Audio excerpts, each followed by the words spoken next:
അപ്പം എനിക്ക് ആശ്വാസമായി വെച്ചാൽ അമ്മ അത് അറിഞ്ഞു എന്നുള്ളത്. ഞാൻ ക്ലാസ്സിൽ പോവാതായി, ഞാൻ ഒറ്റയ്ക്ക് ഇരിക്കാൻ തുടങ്ങി, ഞാൻ കരയാൻ തുടങ്ങി, എനിക്ക് സെക്ഷൽ ഡിസീസൊക്കെ വന്നു തുടങ്ങി, സെക്ഷൽ ട്രാൻസ്മിറ്റഡ് ഡിസീസൊക്കെ വന്നു തുടങ്ങി എൻ്റെ ബോഡിയിൽ. അപ്പം അത് ട്രീറ്റ് ചെയ്തേ പറ്റുള്ളൂ. അങ്ങനെ ഒത്തിരി ഇഷ്യൂസ് ഉണ്ടായി. അങ്ങനെയാണ് എനിക്ക് ഡ്രോപ്പ് ഔട്ട് ചെയ്യേണ്ടി വന്നു സ്കൂള്. അപ്പം ഇത് തുറന്ന് നമ്മോട് പറഞ്ഞപ്പോൾ ഒരു ആശ്വാസം ഉണ്ടായിരുന്നു. അമ്മ എപ്പോഴും പറഞ്ഞു സൂക്ഷിക്കണം, നീ തന്നെയാണ് നിന്നെ സൂക്ഷിക്കേണ്ടത്, അങ്ങനെയൊക്കെ പറഞ്ഞ് ആശ്വസിപ്പിക്കുമായിരുന്നു.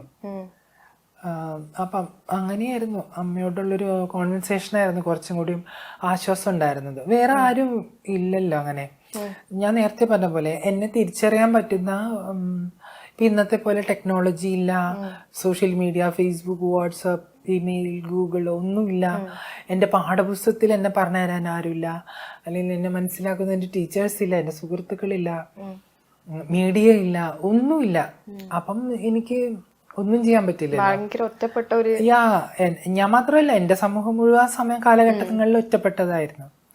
അതുകൊണ്ടായിരിക്കും ഇവിടുന്ന് ഒത്തിരി പേര് ഇങ്ങനെ മൈഗ്രേറ്റ് ചെയ്യപ്പെട്ട് പോയിക്കൊണ്ടിരുന്നത്. ആ സമയത്ത് ആരെങ്കിലും ചേർത്ത് പിടിക്കാൻ ഉണ്ടായിരുന്നെങ്കിൽ ഇപ്പൊ വിചാരിക്കാറുണ്ടോ?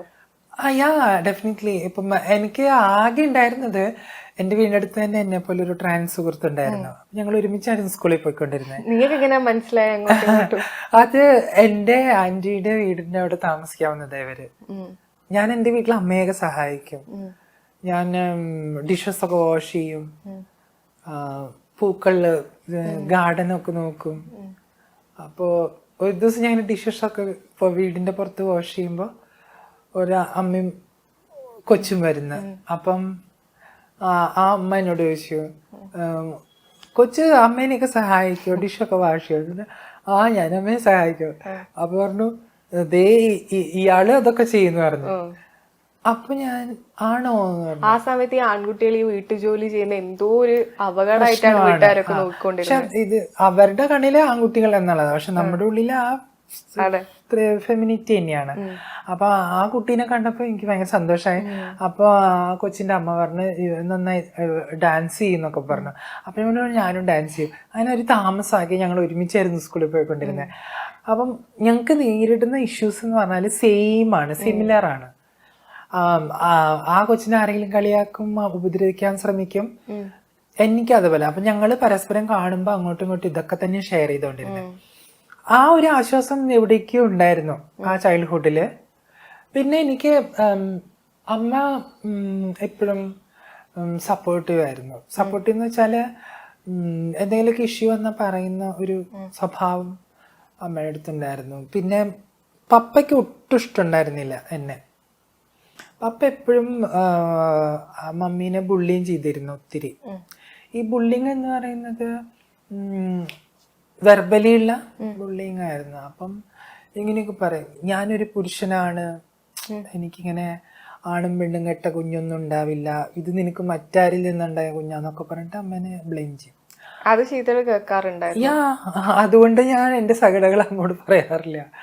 മമ്മീനെ അതിനെ വിഷമിപ്പിക്കണതൊക്കെ ഒത്തിരി വിഷമായിരുന്നു. അതുകൊണ്ട് പലപ്പോഴും എൻ്റെ പെയിൻ അല്ലെങ്കിൽ എൻ്റെ ഒരു ഇത് എപ്പോഴും ഉള്ളിലൊതുക്കി ഇങ്ങനെ കൊണ്ടുപോയിരുന്നു. ബട്ട് കുറെ കാലം കഴിഞ്ഞപ്പോൾ അതൊക്കെ ഒരു ഇതായി മാറി, ചേഞ്ച് ആയ കുറെയൊക്കെ. ഇപ്പൊ എങ്ങനെയാണ്? ഫാമിലി കുറച്ചുകൂടി അക്സെപ്റ്റഡ് ആണോ? ഇല്ല, ഇപ്പൊ എനിക്ക് അങ്ങനെ ഫാമിലി എന്ന് പറയാനായിട്ട് അവര് വലിയ ആളുകളൊന്നും ഇല്ല. മമ്മി മരിച്ചുപോയി, പപ്പയും മരിച്ചുപോയി. മമ്മി 2008ലാണ് മരിക്കുന്നത്. പപ്പയും 2015 സമയത്താണ് മരിക്കുന്നത്. പിന്നെ എനിക്ക് ബ്രദറുണ്ട്. ബ്രദറിന്റെ ഫോട്ടോസ് ഫേസ്ബുക്കിൽ സോഷ്യൽ മീഡിയയിൽ ഇങ്ങനെ ഇട്ട് കാണാറുണ്ട് ഒരുമിച്ചുള്ള. അപ്പൊ അങ്ങനെ ആള് അവിടെ ഉണ്ട്, തൃശ്ശൂരുണ്ട്. പിന്നെ മമ്മീന്റെ മരണശേഷം ഞാൻ പാർട്ട്ണർ റിലേഷൻഷിപ്പിലായിരുന്നു. ഈ അച്ഛൻ മരിക്കുന്നതിന് മുൻപ് എപ്പോഴെങ്കിലും ശീതളിനെ അക്സെപ്റ്റ് ചെയ്യുന്നതോ ആ രീതിയിൽ ഒന്ന് ചേർത്ത് പിടിക്കുന്നതോ ഉണ്ടായിട്ടുണ്ടോ? പപ്പയ്ക്ക് ഒരു ആക്സിഡന്റ് സംഭവിച്ചു 2015 സമയത്ത്. പപ്പനെ ഞാൻ കാണാൻ പോണെന്ന്, ഞാനപ്പോൾ റിലേഷൻഷിപ്പിലായിരുന്നു. അപ്പൊ എൻ്റെ എക്സ് പാർട്ട്ണറോട് ഞാൻ പറഞ്ഞു പപ്പനെ കാണാൻ പോണെന്ന്. അപ്പൊ തൃശ്ശൂർ മെഡിക്കൽ കോളേജിലെ പപ്പ കിടക്കുന്നത്. പപ്പന്റെ കൂടെ പപ്പന്റെ മൂത്ത സഹോദരി ഉണ്ടായിരുന്നു. പപ്പനെ കാണാൻ ചെന്നപ്പോ ഞാൻ സാരി ഉടുത്തിട്ടാ പോയത്. അപ്പൊ പറഞ്ഞു, അത് ആദ്യമായിട്ടാണോ അങ്ങനെ പോകുന്നത്? പപ്പന്റെ മുന്നിൽ സാരി ഉടുത്ത്? ആയിരിക്കാം തോന്നുന്നു. അല്ല, ഞാൻ പ്രോഗ്രാമിനൊക്കെ സാരി എടുത്ത് കണ്ടിട്ടുണ്ടാവും. പക്ഷെ നേരിട്ട് നിങ്ങൾ മീറ്റ് ചെയ്യുന്നത് ഇപ്പൊ ഞാൻ പ്രോഗ്രാംസിനൊക്കെ പോകുമ്പോ സാരി എടുത്ത് കണ്ടു. പക്ഷെ ഹോസ്പിറ്റൽ സ്പേസില് കുറെ നാൾക്ക് ശേഷമാണ് കാണുന്നത്. അപ്പൊ എന്നെ കാണാൻ സാരി എടുത്തിട്ടാണ് വന്നതെന്നൊക്കെ പറഞ്ഞിട്ട് എന്നെ ചെറുതായിട്ടൊക്കെ വഴക്ക് പറഞ്ഞു. പിന്നെ വേഷം എന്തായാലും എന്താ, ഞാൻ നിങ്ങളെ കാണാൻ വന്നതല്ലേ എന്നൊക്കെ പറഞ്ഞ് സംസാരിച്ചു.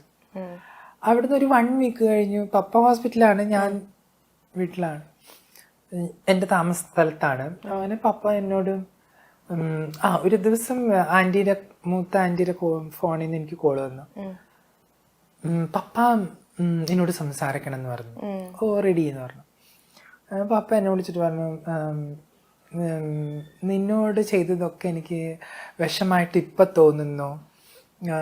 എനിക്ക് നിന്നോട് ക്ഷമ പറയണമെന്നുണ്ട്, എന്നെ കാണാൻ വരണം എന്ന് പറഞ്ഞു. ഓ പപ്പ ഞാൻ കാണാൻ വരാമെന്ന് പറഞ്ഞു. പിറ്റേ ദിവസം പോവാന്ന് വിചാരിച്ചു. ATM എന്തൊരു വിഷയമാണ്, ബാങ്കിൽ നിന്ന് പൈസ ട്രാൻസ്ഫർ ചെയ്തിട്ട് പപ്പയ്ക്ക് എന്തെങ്കിലും ഹെൽപ്പ് ചെയ്യണമെന്ന് വിചാരിച്ചിട്ട് ഇങ്ങനെ നിൽക്കുമ്പോൾ എനിക്കൊരു കോള് വന്നു. എൻ്റെ പപ്പേൻ്റെ ഏറ്റവും താഴെയുള്ള ആൻറ്റിയുടെ മകനായിരുന്നു. പപ്പ പോയി എന്ന് പറഞ്ഞിട്ട്. അപ്പോൾ മരിച്ചതിന് ശേഷം എനിക്ക് കാണാൻ പറ്റുള്ളൂ. പക്ഷെ പപ്പ ഫോണിൽ കൂടെ എന്നോട് പറഞ്ഞു, ഇങ്ങനെ എനിക്ക് നിന്നോട് സോറി പറയണം, ഞാൻ നിന്നെ. അതൊരു ഇൻസിഡൻ്റ് ആയിട്ട് എനിക്ക് ഫീൽ ചെയ്തിട്ടുണ്ട്. പക്ഷെ ആള് ആ അവസാന സമയത്തെങ്കിലും ഇങ്ങനെ പറയാൻ റിയലൈസ് ചെയ്തല്ലോ. പക്ഷെ എനിക്ക് തോന്നുന്നു ഒത്തിരി കമ്മ്യൂണിറ്റീസിന്റെ ഫാമിലീസ് ഇപ്പോഴും അവരെ മനസ്സിലാക്കുകയോ അവരെ അടുത്തറിയുകയോ അവരെ സ്വന്തം മക്കളായിട്ട് പോലും പരിഗണിക്കത്തില്ല. കാരണം കേവലം ഒരു ഐഡന്റിറ്റി ആണ്, അല്ലാതെ അവര് തെറ്റുകുറ്റങ്ങളൊന്നും ചെയ്യുന്ന ആളുകളെ അല്ല. പക്ഷെ അത് ഒട്ടും മനസ്സിലാക്കാത്ത ഒരു ഫാമിലി സിസ്റ്റമാണ് നമ്മുടെ മുമ്പിലുള്ളത്. അത് എന്നെ ഇപ്പോഴും വല്ലാതെ ഭയപ്പെടുത്തുകയും ആശങ്കപ്പെടുത്തുകയും ചെയ്യുന്ന ഒരു സിസ്റ്റമാണത്. ഈ ശീതള് പറഞ്ഞ പോലെ തന്നെ ഇപ്പോഴും ഒരുപാട് പേര് പുറത്ത് വരണം എന്നുണ്ട്, കമ്മിങ് ഔട്ട് ചെയ്യണമെന്നുണ്ട്. പക്ഷെ ഇതുപോലെ തന്നെ സൊസൈറ്റീനെ, വീട്ടുകാരെന്ത് വിചാരിക്കും എന്നൊക്കെ വിചാരിച്ചിട്ട് പേടിയോടെ വീട്ടിനുള്ളിൽ കഴിയുന്നുണ്ട്. അവരോട് എന്താ പറയാനുള്ളത്? നമുക്ക് ഒരു കാലഘട്ടം എടുക്കുകയാണെങ്കിൽ ഒത്തിരി ചേഞ്ചസ് ഉണ്ടായിട്ടുണ്ടല്ലോ നമ്മുടെ സമൂഹത്തില്. എങ്ങനെയാണ് നമ്മുടെ കുടുംബ സംവിധാനങ്ങൾ, നമ്മുടെ ഇൻസ്റ്റിറ്റ്യൂഷൻസ്, ഈവൻ സൊസൈറ്റിയിൽ എങ്ങനെയാണ് നമ്മൾ പ്രവർത്തിച്ചിരുന്നത്, അതിൻ്റെ പ്രകടനം, അതിൻ്റെ പരതയൊക്കെ വല്ലാതെ മാറിയിട്ടുണ്ട്. ആഫ്റ്റർ കോവിഡ് അത് ഒത്തിരി മാറിയിട്ടുണ്ടെന്ന് ഞാൻ കരുതുന്നത്. ഒത്തിരി കാര്യങ്ങൾ നമ്മൾ ഇൻഫ്ലുവൻസ് ചെയ്തിട്ടുണ്ട്. അതുകൊണ്ട് തന്നെ എനിക്ക് തോന്നുന്നു ആളുകൾക്ക് കുറച്ചെങ്കിലും ഇത്തരം വിഷയങ്ങളെ കുറിച്ചുള്ള ഒരു നോളജ് സെൻസ് ഉണ്ടായിട്ടുണ്ട്. അതിലൊരു ഒരു അർബനും റൂറലും തമ്മിലുള്ള വ്യത്യാസമുണ്ട് എങ്കിൽ പോലും ഒരു ഇതുകൊണ്ട് അതിന് ഒത്തിരി കാരണങ്ങൾ ഉണ്ടായിട്ടുണ്ട്. കാരണം നമ്മൾ കാണുന്ന കാഴ്ചകള് സോഷ്യൽ മീഡിയ വല്ലാതെ ഇൻഫ്ലുവൻസ് ചെയ്തിട്ടുണ്ട്. സിനിമകള്, എഴുത്തുകള്, അല്ലെങ്കിൽ റിയാലിറ്റി ഷോസ് ഒക്കെ അങ്ങനെ ചേഞ്ചസ് ഉണ്ടായിട്ടുണ്ട്. അല്ലെങ്കിൽ നമ്മുടെ പരിസരങ്ങൾ, ജീവിത പരിസരങ്ങളൊക്കെ അതിന് മുഖ്യ പങ്ക് വഹിച്ചിട്ടുണ്ടെന്നാണ് ഞാൻ കരുതുന്നത്. അത് കാലത്തിനനുസരിച്ചുള്ള ഒരു മാറ്റമായിട്ടാണ് ഞാൻ ഫീൽ ചെയ്യുന്നത്. അത് എനിക്ക് തോന്നുന്നു സമൂഹത്തെ കുറച്ചും കൂടിയും പുരോഗമിപ്പിക്കുന്ന ഒരു പ്രവൃത്തി കൂടിയായിട്ടാണ് എനിക്കത് ഫീൽ ചെയ്യുന്നത്. കാരണം